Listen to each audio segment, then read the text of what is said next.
Okay. Just before we begin, I'd like you to do something with me. Imagine someone really, really important to you. Someone you would give your winter coat to, even when you're cold as well. Someone who you just want to spend time with all day long. Someone whose presence just turns an ordinary hour into something bright and enjoyable. Now, hold that person in your mind. What is the feeling that connects you to them? Is it the giddy, can't eat, can't sleep feeling of a new romance? Is it the steady, fierce protectiveness of a parent? Or is it the deep, quiet understanding of a decades-long friendship? No matter who that person was, we use one word to describe all of this: love. We use it so freely, but what really is love? Every culture, every person, every one of you sitting down here today across all human history has known its touch. And yet we have never ever agreed on a single definition. For years, I thought love was just something that happened to us naturally. But now I'm not so sure. We acknowledge that in love, we say, I would die for you, like how Romeo and Juliet died for each other. But from a biological standpoint, self-preservation is our deepest instinct. So what is this counterintuitive thought? What is this powerful, almost illogical force that compels us to value another life so profoundly that we will willingly give in our own? In China, there is a beautiful and frustrating phrase, 爱是无解的命题, which means love is an unsolvable proposition. But here's what's concerning. We've stopped being comfortable with that mystery, the mystery that holds the very reason that love matters so much. Therefore today, I'm not here to give you the answer. I'm here to invite you to think, to reflect upon love, on what its very existence brings to us both in the past and in modern days, and what happens to love when we demand it to be efficient, transparent, and fast. To answer that, let's start with the oldest idea, that love lifts us upon ourselves. 2,400 years ago, in ancient Athens, Plato wrote about a dinner party called the Symposium. In it, he described love as a ladder. We start on the bottom rung, captivated by their material things, their appearance, their energy, their way of being in the world. But if we climb, that attraction leads us upwards, to the beauty of their character, then to their ideas, and finally to the love of their pure absolute self. So Plato suggests that love is a transcendence of the self. It is a drive to move beyond the lonely confines of our own individual experience, because we are, by nature, flawed. And love is the answer to that imperfection. It is the promise of becoming more complete. This is why sacrifices in love don't always feel like a loss. When you give a weekend to care for someone else, you aren't just losing something. To a certain extent, you are gaining something. The power of love here is the power of becoming more than you were. But even on this ladder by Plato, love is never a destination, only a direction. And the climb on the ladder itself is the point. And of course, if love were only a transcendent feeling, it would be too passive and too fleeting. This brings us to a second, more modern lens. The 20th century philosopher Erich Fromm, in his book The Art of Loving, made a crucial distinction. He argued that love is not something that you fall into, but something that you actively stand in. It is not a feeling that happens to you, but a conscious choice, an action and a practice that requires strength and will. This reframes love entirely. It becomes an empowering force.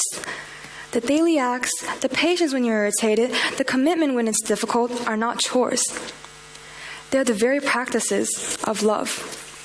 They are the repeated conscious decision for you to care, to commit, and to be responsible. You all had times when you stayed up late for someone you cared, right?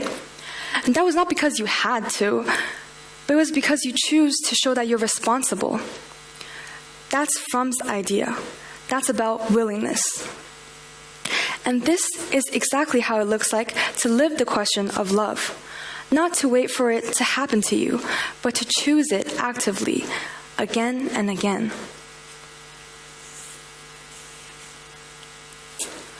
What Plato and Fromm showed us in different ways is that love is not a status of knowing, but a state of reaching. It draws its strength from the space between us, not from collapsing that space. However, if that is true, if love's power truly lies in the mystery, the reaching, and the unknown, then we fear a severe crisis today. Because our modern world is engineered to eliminate that mystery. According to modern philosopher Byung-Chul Han, love has become endangered in this age of digital overload, fractured attention, and unprecedented loneliness. He argues that we now live in a culture of transparency, where everything is exposed, optimized, and flattened. But love requires mystery and time, the patience to encounter what we cannot fully know. Yet, our society treats relationships like information exchanges. We want things to go fast in alignment with the fast-paced societal norms. We want quick clarity, asking, why aren't we more intimate? What are you really feeling? And Han believes that this makes love fragile. But the more we try to pin love down, the more it slips through our fingers. We've all been there, sitting across someone who we care about deeply, desperate to get an answer, yet unable to even form the question we want to ask. But maybe we could hold on to that unknown as something sacred instead of trying to break it. The power of love here is not in union, but in the respectful, awe-filled dance between two separate selves. Love needs this space of what can't be pinned down, and Han calls this the arrows of distance. And before you think he's only talking about romantic relationships, he is not. He means the energy of connection itself. This mystery I'm describing lives in families, friendships, and in any relationship. The profoundness of love comes from encountering someone who is not fully accessible. Loving them not because they're withholding, but because their inner life is vast, layered, and ultimately unknowable. Han here isn't giving us another definition of love. He warns that when we try to solve love, to make it transparent and efficient, we destroy the very conditions that make it meaningful. This unsolvable proposition isn't just a philosophical idea. Instead, this idea is why it holds such power over us. Its mystery is not a flaw, but its feature. The lack of a single definition forces us to continually question, to choose, and to reach. So, let's reframe love. After all, maybe its value is not in finding the reason.